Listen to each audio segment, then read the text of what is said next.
going to finish up talking about connective tissue. So let's look at blood. Remember, it's the only fluid connective tissue. Really, the only fluid tissue we're talking about. It's located within blood vessels and is a great transport medium. It can transport oxygen and carbon dioxide, which are respiratory gases, and plenty of other nutrients like calcium and sodium and chloride, so different ions especially, but also waste products and other substances, and also hormones. So it's a great transport medium. It's predominantly made up of extracellular matrix called plasma, and the rest is cellular components, with white blood cells like the neutrophil and lymphocyte labeled here being some of the more prominent cells and the biggest as well. They're also the only complete cells in blood, because the red blood cells, called erythrocytes as well, they're missing their nucleus and many other organelles. And then you have platelets, which are just small cell fragments. So, again, connective tissue is going to have more extracellular stuff than cells, and that's why blood fits here. But it does have a different pathway for formation. All of the other connective tissues, including cartilage and connective tissue proper and bone, they come from mesenchymal tissue. But that stem cell does not give rise to blood cells, white or red. Instead, they come from hematopoietic stem cells.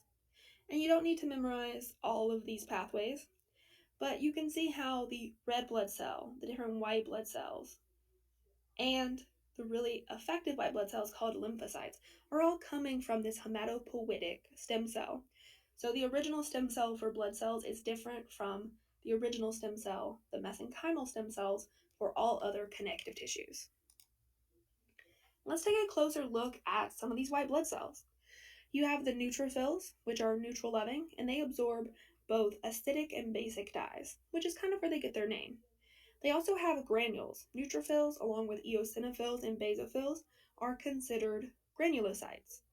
They use these granules in their function, which is to release them in order to enact a defense. They're able to essentially release these germ killing chemicals, and that's called a respiratory burst. Now, these cells, these neutrophils, are very phagocytic. They're known as bacteria slayers and help really in acute kind of localized infections. But they usually die fighting, and so sometimes they end up in pus. But they're not the only granulocyte. There's also eosinophils, which are more recognizable with their kind of pink to red granules, and compared to the 4 to 6 lobes of the nucleus for neutrophils, these eosinophils have just 2 lobes to their nucleus. They're bilobed. These work great in inflammation or parasitic worm types of reactions. So they could essentially surround flatworms or roundworms in the body and start to break it down. But they more commonly play complex roles in allergic reactions and asthma. So they do play a role in modulating the immune response. If you have an infection somewhere in your body, you might see an upregulation or more of eosinophils in your blood than you would normally. That condition is called eosinophilia.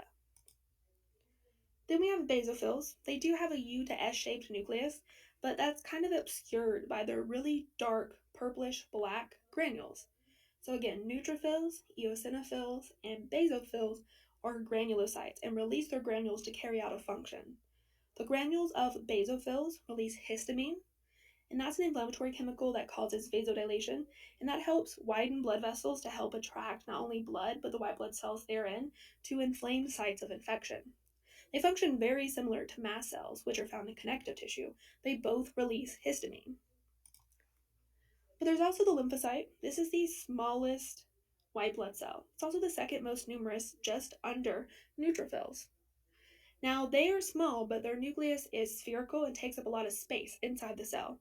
You might only see kind of a crescent shaped, lighter region, which is the cytoplasm left over.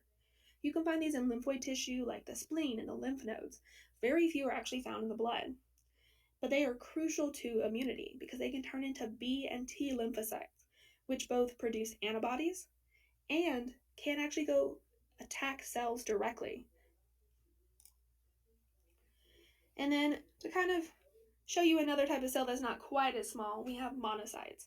Both the lymphocyte and the monocyte don't really have granules that carry out their function. So they're considered agranulocytes, with lymphocyte being the smallest agranulocyte and smallest white blood cell, and monocytes being the largest agranulocyte, but also largest white blood cell. So they make up about 3 to 8% of whole blood. they can leave the blood and move into tissue. When they do that, they go through a process where they turn into macrophages, and they have quite a lot of cytoplasm compared to their nucleus, even though they're so large, and we tend to see more of a U or kidney bean shaped nucleus. These are great phagocytes. They're even better than neutrophils. They don't tend to die fighting as much. Instead, they destroy bacteria or pathogens that cause disease and then keep on fighting. So these are great phagocytic types of white blood cells.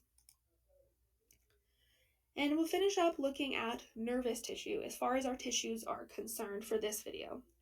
So our main component of the nervous system is nervous tissue. It makes up the brain, spinal cord, and nerves. Well, what nerves? Both cranial nerves and spinal nerves. So there's nerves going off of the brain and coming off of the spinal cord and going out to the body.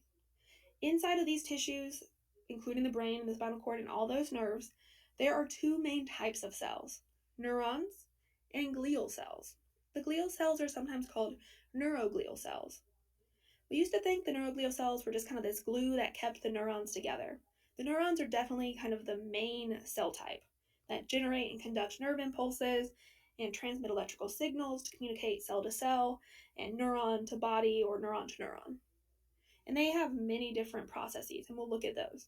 But now we know that glial cells are not only supporting cells, they also insulate and protect neurons and their components. And there's many different types, and they have different functions. But we are going to pay closer attention to the neuron. Here you can see 3 neurons.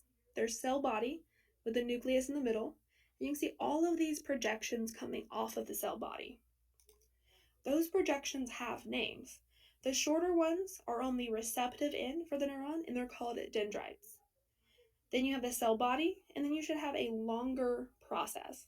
That longer process is called an axon, and it is the conducting region, and it'll end in a secretory region that secretes neurotransmitters. So that's it for this video. The next video is going to go into muscle tissue. So make sure to watch that video as well.